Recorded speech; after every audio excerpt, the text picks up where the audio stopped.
The brainchild of creator Bob Kane, Batman debuted in the pages of Detective Comics in 1939. It was the decade of the Great Depression, urban expansion, and violent crime. Since then, billionaire Bruce Wayne and his masked alter ego have been shown as everything from a mob-crushing crime fighter to a kid-friendly superhero. But by the end of the 20th century, Batman had taken on a darker, grittier, and more realistic tone as writers and filmmakers began adding layers of psychological motivation. In the 2005 motion picture Batman Begins, one of the keys to understanding Batman's psychology lies in a universal emotion: fear.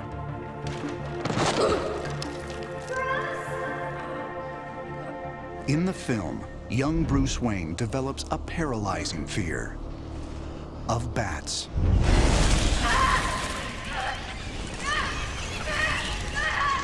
Took quite a fall, didn't we, Master Bruce? And why do we fall, Bruce?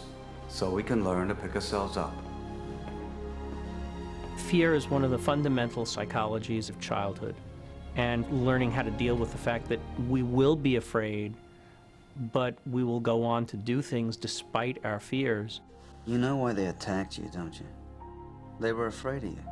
Afraid of me? All creatures feel fear. Even the scary ones. Especially the scary ones. One of the interesting things about Batman Begins is it gave us a little more glimpse into the young Bruce Wayne. He tends to be a fearful and anxious kid, which is a very interesting choice in temperament to give him. It's almost like he's starting to have a panic attack in the play where it's a callback to the bats when he fell in the Batcave.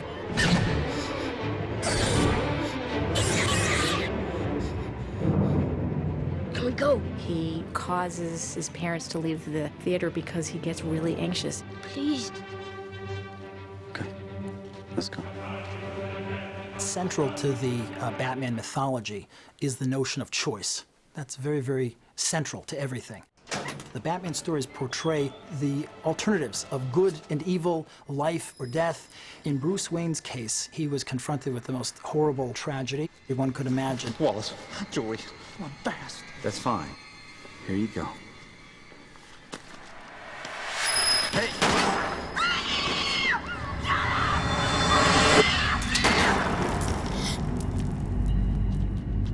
Bruce Wayne is a very plausible character psychologically.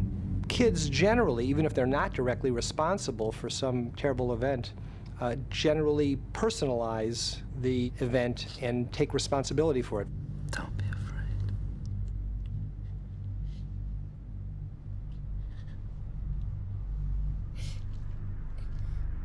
He feels guilty because his fear caused them to go into this dark alley, and they died as a result of it. The death of Bruce Wayne's parents is an integral part of the Batman mythology and was first depicted in the November 1939 issue of Detective Comics. It has continued to be incorporated into almost every telling and retelling of his early history. Here's a kid who, at a very early age, learned that security is temporary, is fragile. It was my fault, Alfred. I made them leave the theater. If I hadn't gotten scared. It was nothing that you did. It was him. It raises a question, which is, am I ever going to be secure? Can I ever trust anybody who won't also be taken away? I miss him, Alfred. And Bruce Wayne is a person who essentially has answered that question, I'm never going to be safe, so I better take matters into my own hands. Rachel, this man killed my parents. I cannot let that pass. You have the ultimate psychological moment of Batman. They're in the courtroom where his parents' murderer is on trial, and he has a gun in his pocket, and he has to decide whether or not to use it. There is a member of the Wayne family here today. Has he got anything to say? That's the character's moment of growth and judgment.